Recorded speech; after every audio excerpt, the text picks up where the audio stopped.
Pemirsa, tenaga medis merupakan pahlawan kemanusiaan yang berjuang di garis depan dalam penanganan pasien corona. Mereka rela bekerja siang dan malam serta meninggalkan keluarga tercinta demi menyelamatkan nyawa orang lain.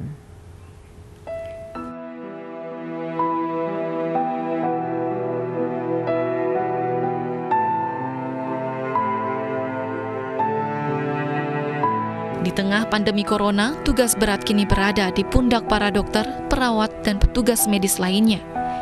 Saat orang lain mengisolasi diri dengan berdiam di rumah, mereka justru bekerja siang dan malam tanpa letih demi menyelamatkan nyawa orang lain.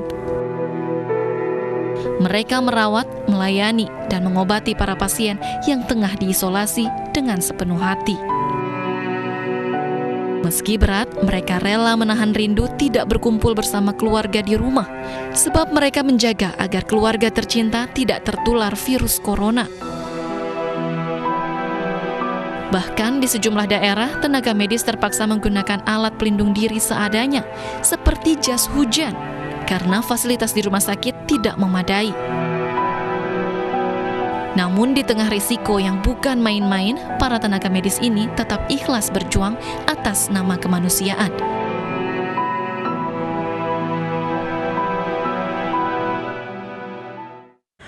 Dan pemirsa, selengkapnya terkait perjuangan tenaga medis dalam menangani pasien corona sudah bergabung bersama kami Ketua Umum Persatuan Perawat Nasional Indonesia atau PPNI, Harif Fadilah. Selamat sore Pak Harif.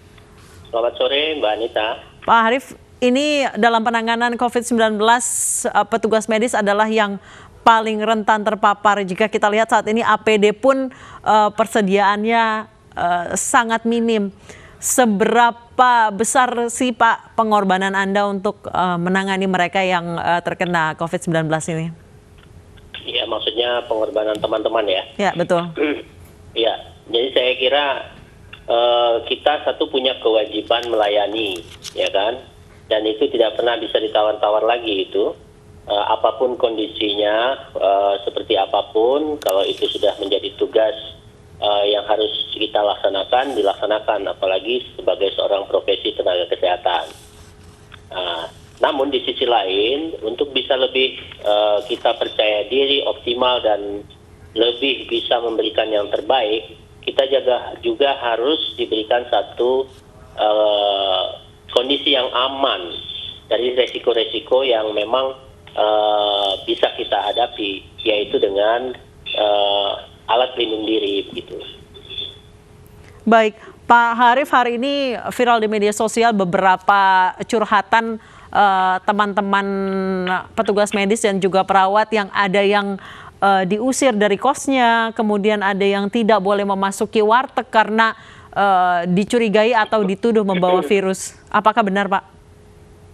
Yang kami sudah konfirmasi itu yang diusir dari kosnya ya. Kalau itu benar, karena rumah sakitnya ditunjuk sebagai rumah sakit rujukan, kemudian beberapa perawat dan ada juga dokter di situ, kos di sekitar rumah sakit tersebut diminta keluar dari kosnya, dan sekarang mereka sementara ini tinggal di rumah sakit. Jadi saya konfirmasi lagi ke rumah sakit juga memang sedang mencarikan tempat yang baik untuk mereka. Tapi sementara belum dapat, mereka sekarang ini ada di rumah sakit, Pak. Baik, untuk teman-teman perawat sendiri saat ini kondisinya bagaimana, Pak Harif? Kalau di rumah sakit rujukan ya ini tidak banyak kendala karena semua persiapan dan peralatan kan masih tersedia dengan baik. Yang mungkin agak masalah itu adalah perlu ditambah jumlahnya, karena sudah beberapa waktu ini terus-menerus melayani dan ada juga yang tidak sempat pulang begitu kan. Baik. Jadi ini perlu ada penambahan. Baik, terima kasih Pak Harif Fadilah. Kita semua berharap bahwa para perawat dan juga petugas medis ini tidak menerima stigma negatif dari masyarakat, karena bagaimanapun mereka yang berada di garis depan dalam penanganan penyebaran virus corona di Indonesia.